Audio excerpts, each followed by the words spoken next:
I'm JP. On Telegram, I'm AonJ.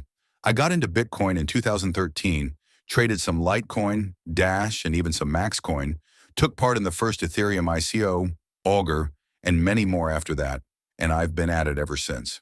In 2017, I started a private trading group on Telegram, and in April 2021, a member of the group brought on Nick Couturier. Nick was very new to crypto. In the group, he asked a lot of questions and jumped into conversations wherever he could. I appreciated his positive presence, and everyone, myself included, was happy to help him out wherever possible on his new crypto adventure.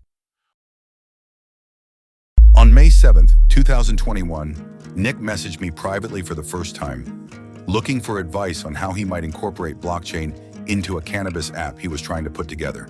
Nick sent me a stack of documentation to review and described his app's intended function. It would personalize strain profiles for each person based off of quantitative lab testing data. Ultimately told Nick that I didn't think his app needed a blockchain. A database would be sufficient, and that was pretty much where we left it. Nick decided to bolt an NFT onto his evolving cannabis amalgamation to try to catch the NFT wave. He called it Project Passport.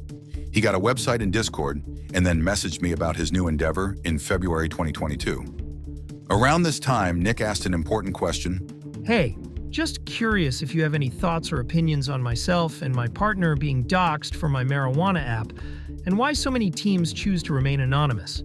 I told him, most teams remain doxxed simply for the regulatory uncertainty of pretty much every cryptocurrency other than Bitcoin. Michael Saylor describes it well during his appearance on Up Only. If there's a token and a team, it's tough to argue that there's no investment contract, that anyone that invests money into buying the token doesn't expect some of the value appreciation to occur due to the efforts of the team behind it. Nick's response was short.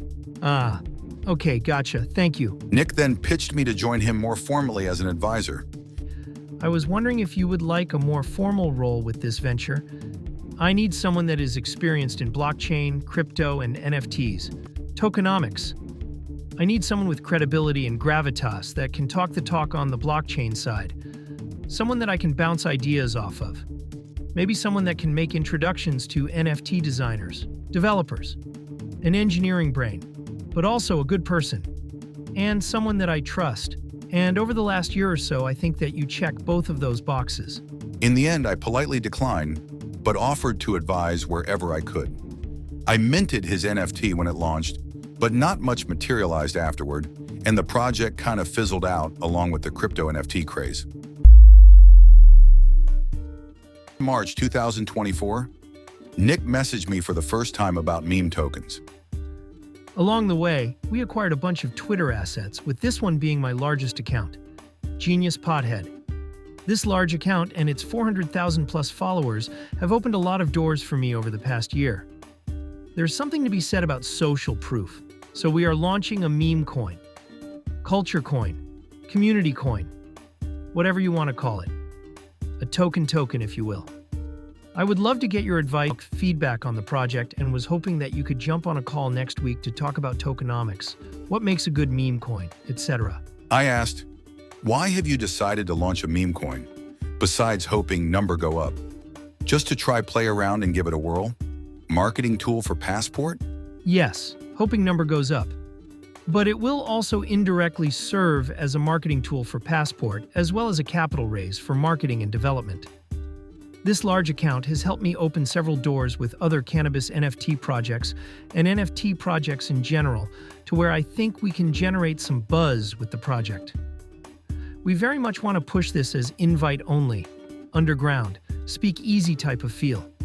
Community-driven, anti-VC, anti-Schiller, anti-suits, etc.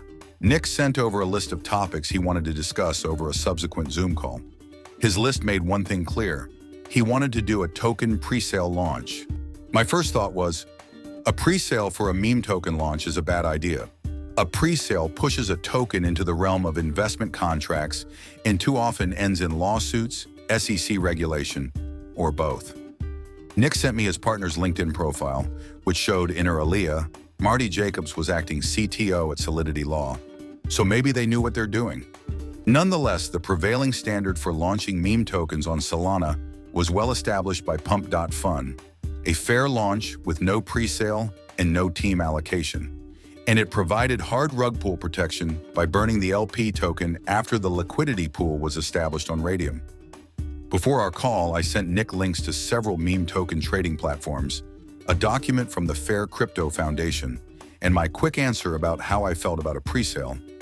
As for launching a token of any kind, I would never do anything other than an utterly fair launch. As fair as possible.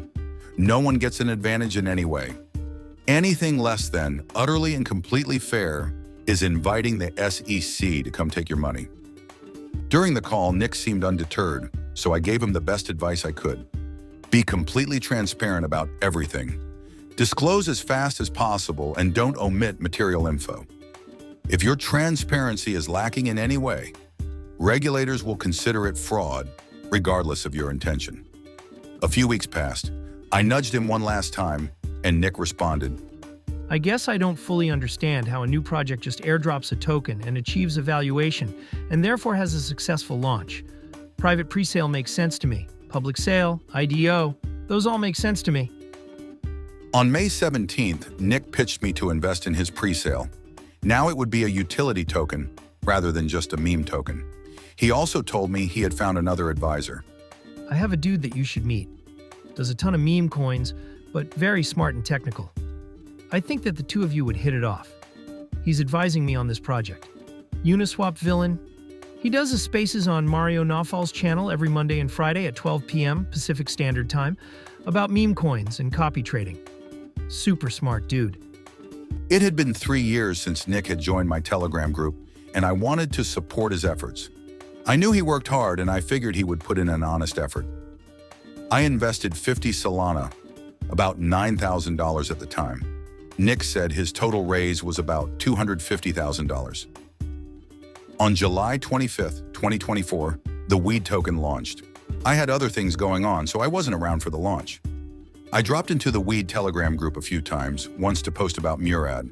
Nick chugged Murad's Kool-Aid and has become a disciple, adopting most of his thesis as his own for weed. I'll discuss what Nick chose not to adopt later.